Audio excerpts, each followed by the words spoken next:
پھرتا رہے گا، یہ نہیں کہ بازار میں بیٹھ کر کے انتظار کرے گا.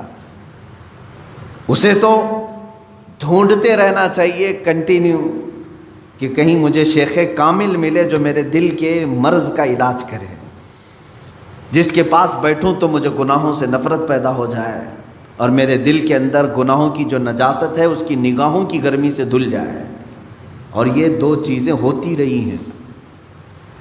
آپ کو میں یہ دونوں چیزیں اگر سناؤں، بابا فرید الدین گنج شکر رحمۃ اللہ تعالی علیہ یہ خود جو ہے اپنے، ظاہر سی بات ہے قلب میں ان کے نجاست کی بات تو میں نہیں کروں گا، لیکن انہوں نے 12 سال کنٹینیو ایک جنگل میں کھڑے ہو کر کے ذکر کیا. ان کے جسم پر بیلیں لپٹ گئی تھیں، وہ درختوں میں چھپ گئے تھے، لوگ پہچانتے بھی نہیں تھے. 12 سال تک وہاں رہ گئے اور ذکر الہی میں مشغول تھے. اور اس کے بعد ان کے مرید صادق محبوب الہی نظام الدین اولیاء رضی اللہ تعالی، جو حضرت خواجہ فرید الدین گنج شکر کے مرید بھی ہیں، خلیفہ بھی محبوب الہی، ان کا حال یہ تھا کہ یہ اپنے شیخ کی نگاہوں سے، صرف بابا فرید نے صرف ان کے قلب پر نگاہ ڈالی اور ان کی دنیا بدل گئی تھی. اور پھر وہ اس راستے پر ایسے آئے کہ اپنے وقت کے قطب بن گئے. تو یہ ہوتا ہے شیخ کے نگاہ کی گرمی یا تو دلوں کو بہت پاک کر دے اور بہت اعلیٰ بنا دے، یا تو پھر ذکر الہی کی کثرت کہ بندے کے دل کو پاک و صاف کرے. یہ دو ہی چیزیں ہیں میرے عزیزو، یہ دو کو چھوڑو گے تو پھر یہ زمین اتنی نجس ہو جائے گی، اتنی نجس، یوں سمجھ لو کہ کوئی ایک زمین، جیسے ہمارے ہبلی کے باہر بھی کہیں ڈمپنگ گراؤنڈ تو ہوگا جہاں سارے لوگ کچرا پھینکتے ہیں، اس کے پاس سے گزرو گے تو ناک پکڑ کر کے جانا پڑے گا. ایک وقت ہمارے دلوں کا بھی ایسا آتا ہے کہ اتنی نجاست اس میں آ جاتی ہے کہ فرشتے قریب آنے سے کراہت محسوس کرتے ہیں، نہیں آتے فرشتے. دلوں کی گندگی اور غلاظت اتنی بھی بڑھ سکتی ہے. کیوں؟ ہم نے کبھی دھویا ہی نہیں اس کو. گناہ پر گناہ، گناہ پر گناہ، گناہ پر گناہ ہوتے رہے لیکن دھویا کبھی نہیں. کیا ہوگا اس کا حال؟ آپ ان لوگوں کو دیکھتے ہوں گے جو سادھو وغیرہ جن کے جٹ ہوتے ہیں بال، کبھی نہیں نہاتے بیچارے، نہیں نہانے کی وجہ سے بال پورے جمع ہو جاتے، ہوتا ہے، ایک دوسرے سے بال چپک کر کے مل جاتے ہیں اور پھر اتنی غلاظت اس کے اندر ہوتی ہوئی. واللہ اعلم وہ کون سے طریقے پر چلتے ہیں، کون سا دین ہے مجھے نہیں معلوم، لیکن کنٹینیو اگر آدمی پانی بھی نہ لگائے بالوں کو تو یہ جم جاتے ہیں، ایک دوسرے سے مل جاتے ہیں اور پھر جٹ بن جاتے ہیں. کھول بھی نہیں سکو گے، زندگی بھر کاٹ کے ختم کرنا پڑے گا. سوچو اگر دل کو کبھی نہیں دھویا آپ نے تو اس دل کی بھی وہی کیفیت ہوتی ہے جیسے وہ بالوں کا جٹ ہے، اتنا غلیظ ہو جاتا ہے. اسی لیے قرآن پاک میں میرے آقا صلی اللہ علیہ وسلم کی صفت اللہ نے کیا بیان کی ہے جانتے؟ وہ رسول تمہارے درمیان آ رہا ہے. دیکھیں 3 جگہ پر آیت آئی ہے، یہ 3 جگہ پر، تینوں جگہ پر اللہ نے یہی بیان فرمایا، وہ رسول تمہارے درمیان آ رہا ہے، یعلمہم الکتاب والحکمت ویزکیہم، تمہیں کتاب اور حکمت کی تعلیم دے گا اور تمہارے دلوں کو خوب پاک کرے گا. حضور کی سب سے بڑی صفت اللہ نے 3 جگہ قرآن میں کیا بیان کی؟ تمہارے دلوں کو صاف کرے گا. دلوں کو صاف کرنا یہ میرے آقا صلی اللہ تعالی علیہ وسلم کا طرہ امتیاز رہا ہے. وہ ایسے طبیب حاذق تھے کہ جس کے متعلق شاعر نے سچ کہا، ایک عرب نے آدمی کا بول بالا کر دیا، خاک کے ذروں کو ہمدوش سریا کر دیا، خود نہ تھے جو راہ پر اوروں کے ہادی بن گئے، کیا نظر تھی جس نے مردوں کو مسیحا کر دیا. رسول کریم صلی اللہ تعالیٰ علیہ وسلم نے اپنی نگاہ نبوت سے کتنوں کو، ان کے دلوں کو پاک کیا ہے. کئی ایسے لوگ حضور پاک صلی اللہ علیہ وسلم کی بارگاہ میں حاضر ہوئے جن کے پچھلے زمانے کو ہم آج ذکر نہیں کر سکتے. عزیزان گرامی، مجھے آج اس بات کا شدید احساس ہے کہ ہم اپنی روایات بھول گئے. ماضی کی جتنی بھی ہمارے روایات تھے ہم بھول گئے. خاص طور پر ہندوستانی مسلمانوں کو تو ایسا نہیں ہونا چاہیے جو آج ہم چل رہے ہیں. کیوں جانتے ہیں آپ؟ ہندوستان میں جو اسلام آیا ہے یہ صوفیہ اکرام سے آیا ہے. صوفیہ اکرام کا اس میں بڑا کردار رہا ہے. دیکھیں کئی جگہ پر تبلیغ اسلام الگ الگ انداز سے پہنچی ہے. میں مانتا ہوں کہ اسلام ہندوستان میں صحابہ کے دور میں ہی آ چکا تھا، حضور اکرم صلی اللہ تعالیٰ علیہ وسلم کی حیات ظاہری میں ہی آ چکا تھا، لیکن اتنا پھیلا نہیں تھا، چند جگہوں پر تھا. لیکن کثرت سے جو پھیلا ہے وہ صوفیہ اکرام کے ذریعے سے.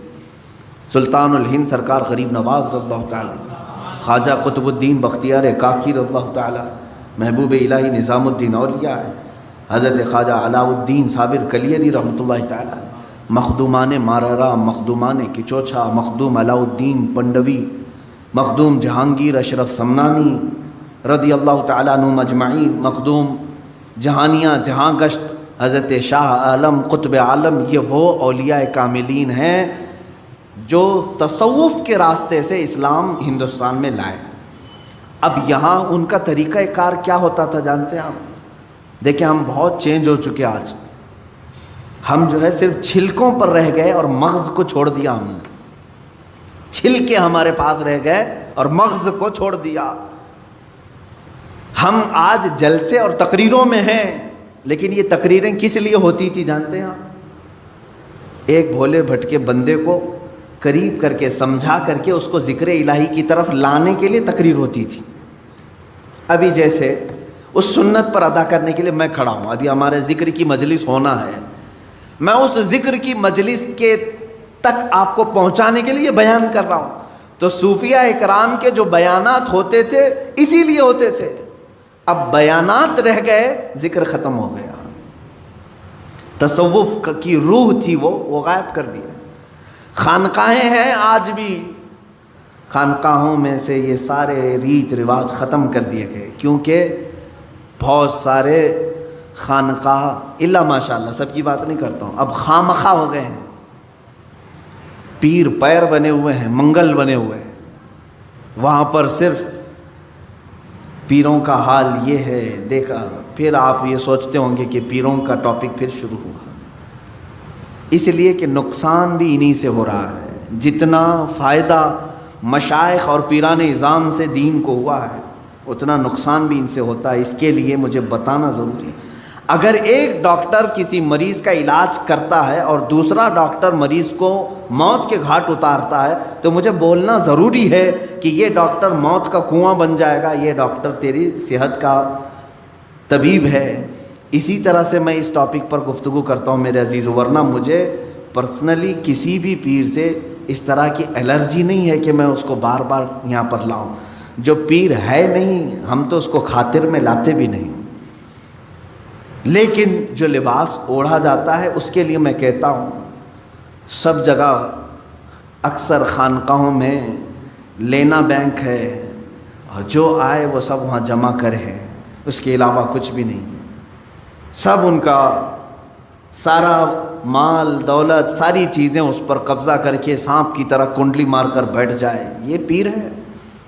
آؤ میں تمہیں بتاؤں، ماہرہ مطہرہ میں اعلیٰ حضرت جہاں سے بیعت ہوئے تھے 12 سال تک مجاہدہ کراتے تھے خانقاہ میں رکھ کر کے، تب خلافت دیتے تھے. 10 سال 11 سال 12 سال، اور الگ الگ انداز کے ذکر کرائے جاتے تھے. ان کو پیاسا رکھا جاتا تھا، بھوکا رکھا جاتا، اور اگر کوئی یہ برداشت نہ کرے تو اسے کہتے تھے خدا حافظ آپ جائیے، اس راستے کے آپ مسافر نہیں. سید آل رسول ماراروی رحمۃ اللہ تعالیٰ علیہ جو اعلیٰ حضرت کے پیر و مرشد ہیں، ان کے پاس ایک صاحب آئے، انہوں نے کہا کہ حضور آپ کی خلافت چاہیے ہم کو، اور تصوف کے سلوک کے راستے پر میں چلنا چاہتا ہوں. کہا آپ آج ہی تو آئے ہیں، مہمان ہیں، آپ آج رہیے، کل بات کریں گے. ان کو گھر پر ٹھہرائے، خانقاہ میں کمرے بنے ہوتے تھے. خادم سے کہا کہ مچھلی بھون کر کے اچھی طرح سے فرائی کر کے ان کو پیش کرنا، خوب مچھلی کھلاؤ، باقی کچھ بھی مت کھلاؤ، آج یہ ہمارے مہمان ہیں. خادم سے کہا لیکن پانی مت دینا. اس نے مچھلی خوب کھلایا، پانی کا ایک گلاس بھی نہیں دیا. پیر و مرشد نے کہا تھا مچھلی کھلا کر کے کمرے کا دروازہ باہر سے لاک کر دینا اور تم چلے جاؤ. رات کو مچھلی کھلایا انہوں نے، پیٹ بھر کر مولانا صاحب نے مچھلی کھائی، اور پانی نہیں ملا. وہ چیختے رہے، چلاتے رہے. مچھلی جب پیٹ میں جاتی ہے تب بھی پانی مانگتی ہے، بہت تیز پیاس لگتی ہے. کیونکہ وہ پانی میں رہنے والی چیز ہے، جب پیٹ میں جاتی ہے تو تب بھی اسے پانی کی ضرورت ہے۔ وہ تڑپنے لگے، پکارا پکارا پکارا، کوئی نہیں آیا، چلانے بھی لگے یہ کون سی مہمان نوازی ہے، یہ کیا کر رہے ہیں۔ وہ بیچارے رات بھر اسی طرح پیاس کی شدت میں تڑپتے رہے۔ صبح ہو گئی، پارا گرم تھا، صبح کے وقت خادم نے دروازہ کیا کھولا کہ اس پر حملہ کر دیا، کہا کہ یہ بھی کوئی مہمان نوازی ہے، یہاں پر لا کر کے مچھلی کھلایا، پانی نہیں دیا، میں رات بھر تڑپتا رہا، کہاں ہے حضرت تمہارے؟ حضور بیٹھے ہوئے تھے، سید آل رسول رحمۃ اللہ علیہ، وہ چیختے چلاتے ہوئے آئے، کہا کہ یہ کیسی بدتمیزی ہے ہمارے ساتھ، آپ نے ہمارے ساتھ ایسا کیا۔ بس حضرت نے فرمایا نرم ہو جائیں، نرم ہو جائیں، آپ بیٹھ جائیں۔ اس کے بعد ان کو پانی پلایا گیا، ان کو نذرانہ دے کر کے حضرت نے کہا کہ ٹھیک ہے اب آپ جا سکتے ہیں، آپ جا سکتے ہیں۔ انہوں نے کہا یہ کل رات کیا ہوا؟ کہا اس راستے کی پہلی پیاس برداشت نہیں کر سکے، اور ذکر کے اور خلافت کے بوجھ کو کیسے اٹھا پاؤ گے؟ اب خلافت اتنی آسان کر دی گئی کہ ہول سیل مل رہی ہے، ایک کی لینے جاؤ 10 کو دے دیا جائے گا۔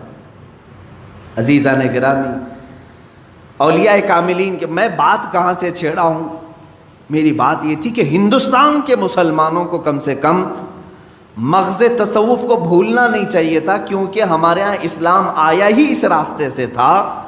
جانتے ہیں کہ صوفیہ اکرام اسلام کی تبلیغ کرتے تھے تو سب سے پہلے ذکر کی تلقین کرتے تھے، اتنے اذکار تمہارے گھر گھر میں ذکر کی آواز آتی تھی، گھر گھر میں۔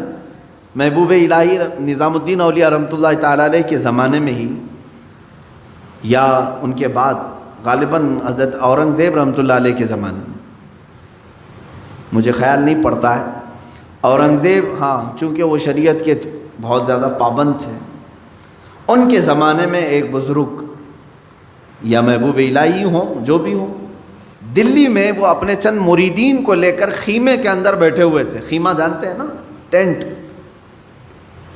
4 کونوں کو باندھا جاتا تھا زمین سے، زمین میں کوئی موٹا سا کیل گاڑ کر کے اس پہ خیمے کی رسیاں گاڑ کر کے رکھتے تھے۔ یہ عارضی ٹینٹ جیسے آدیواسی لوگ یا خانہ بدوش لوگ باندھتے، وہ بزرگ دلی میں خیمہ باندھ کر کے اپنے مریدین کو تلقین کر رہے تھے، اور وہاں سماع کی محفل چل رہی تھی، محفل سماع۔ محفل سماع کا مطلب یہاں بہت سارے لوگ دھوکے میں آ جاتے ہیں، ڈانس کرنے کو، رقص کرنے کو سمجھتے ہیں محفل سماع۔